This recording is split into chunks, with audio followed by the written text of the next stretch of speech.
सप्तशृंगी किचनमध्ये आज आपण बनवणार आहोत कुळीथाचं सूप। कुळीथ किंवा त्याला हुलगे म्हणतात। त्यासाठी मी हे पोहे खाण्याचे 4 चमचे पीठ घेतलेलं आहे। कुळीथाचं किंवा हुलग्याचं म्हणू शकतात। ते खूप पौष्टिक असतं, पारंपरिक आहे आणि शरीराला कणकण आली, ताप, सर्दी, खोकला यासाठी आहे ते उपयुक्त थंडीमध्ये। त्यासाठी मी लसूण घेतलेलं आहे 1 चमचा, जवळजवळ 7-10 तरी पाकळ्या असतील। जिरं घेतले मी 1 मोठा चमचा, चवीप्रमाणे मीठ, 1 मिरची, थोडी कोथिंबीर टाकणार आहे। थोडंसं तेल लागतं त्याला, जास्त तेल वापरत नाही। आता मिक्सरच्या भांड्यात आपण लसूण, जिरं, थोडी कोथिंबीर, 1 मिरची, कारण की तिखट आपण पितो ना ते तिखट जास्त चालत नाही। तुम्हाला हवं तसे तिखट वापरू शकतात। थोडीशीच कोथिंबीर घेतलेली आहे। आता हे मिक्सरमधून आपण बारीक करून घेऊया।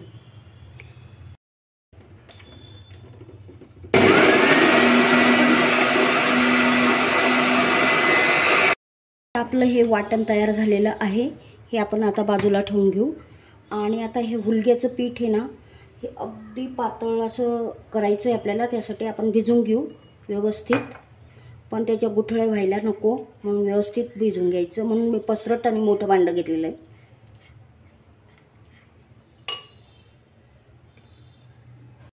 मी आता ह्या पिठाच्या सर्व गुठळ्या मोडून व्यवस्थित प्लेन करून घेतलेलं आहे। आता मोठा चमचा आपल्याला घ्यावा लागणार आहे। आता कढई तापून झाली, आपण तेल टाकून घेऊया। जे वाटण टाकलं, अगदी थोडं तेल टाकायचं। जे वाटण टाकलं होतं ते वाटण,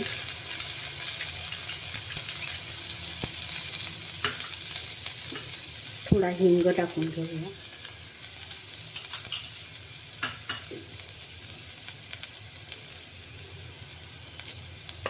व्यवस्थित असं तळून घ्यायचं।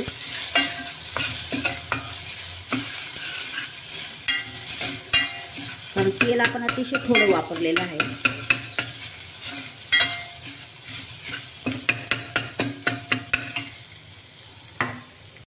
व्यवस्थित भाजून घेतला आहे मसाला थोड्या तेलात। आता हे हुलग्याचं पीठ टाकायचं, हळूहळू फिरवत राहायचं, त्याला बरोबर दाटसरपणा येईल। आणि परत पाणी टाकायचं असेल तर कोमट पाणी आपण बनवूनच ठेवायचं। आपल्याला लागेल तेवढं पातळ, लागेल तेवढं दाटसर करता येतं।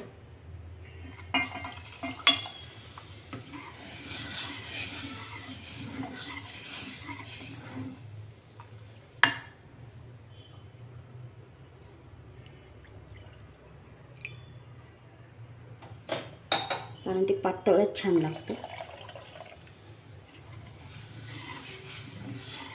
आपलं सूप छान उकळून गेलेलं आहे आणि ते वरती येत आहे।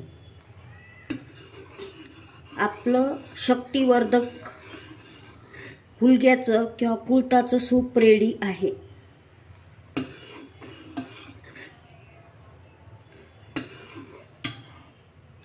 हुलग्याचं सूप तयार झालेलं आहे। ते आवडल्यास सप्तशृंगी किचनला लाईक, शेअर, सबस्क्राईब करा। थोडीशी कोथिंबीर पेरून घ्यायची आता।